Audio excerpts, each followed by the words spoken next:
Hello, we are Not Your Mum. Now, hold on to your hats. We're talking about foreskins. Now that is actually a hilarious joke.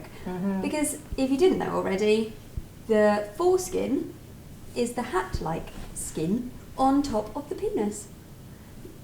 We'll just give you a moment while you control yourselves after, no doubt, rolling around on the floor laughing, because that was possibly the funniest joke you will ever hear. Apart from, why did the baker have brown hands? Because he needed a poo. That is also very funny. Just give you another minute. The foreskin, to give just a little bit more info, is the retractable, i.e. the pull-backable, fold of skin on the top, the head of the penis.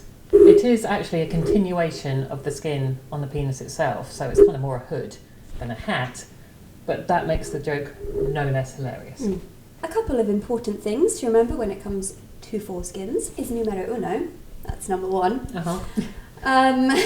Multilingual. To keep it clean. Now, make sure you pull back the foreskin gently and wash inside, outside, on, everywhere. But just with water. Don't use harsh soaps and chemicals because that can cause inflammation, which is like red soreness. Number two, if you have little white spots inside your foreskin around kind of the neck of your penis, that's totally normal.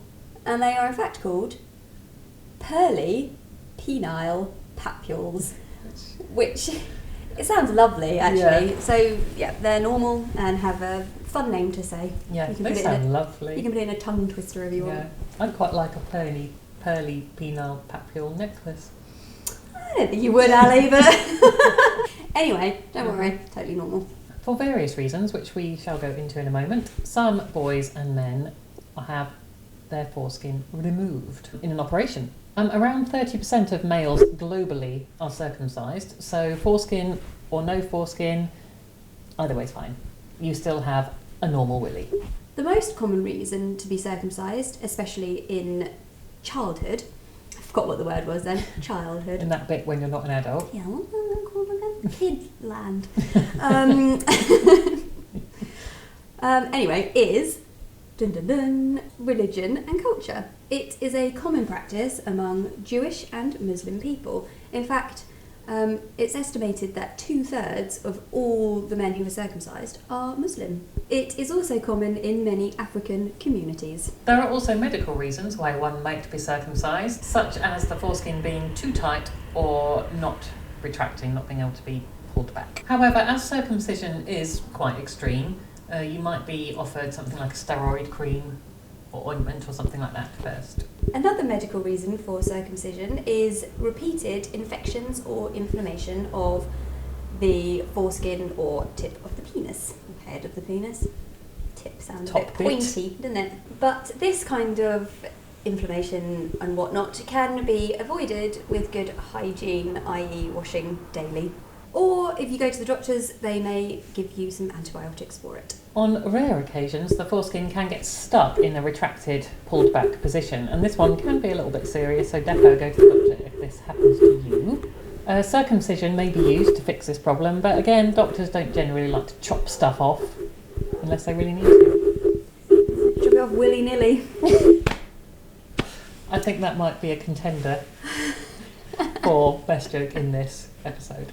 There is evidence from trials done in Africa that circumcised men are less likely to acquire HIV from infected women, which is why circumcision is becoming more popular in a lot of African communities. And countries.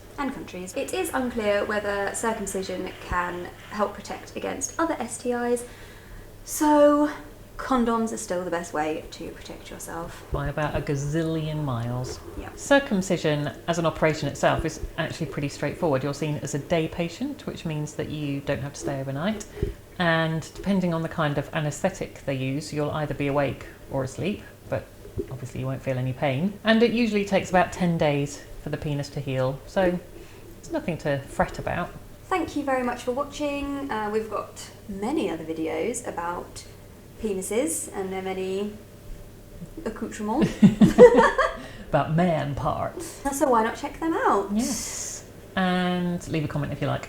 Next week's video will be a bit different. We are interviewing a guest who is a gay mom. So tune in. Tune in. See you next time. Bye. Oh dear. Oh dear. Right. Oh dear. Oh dear. Right. The end. Bye.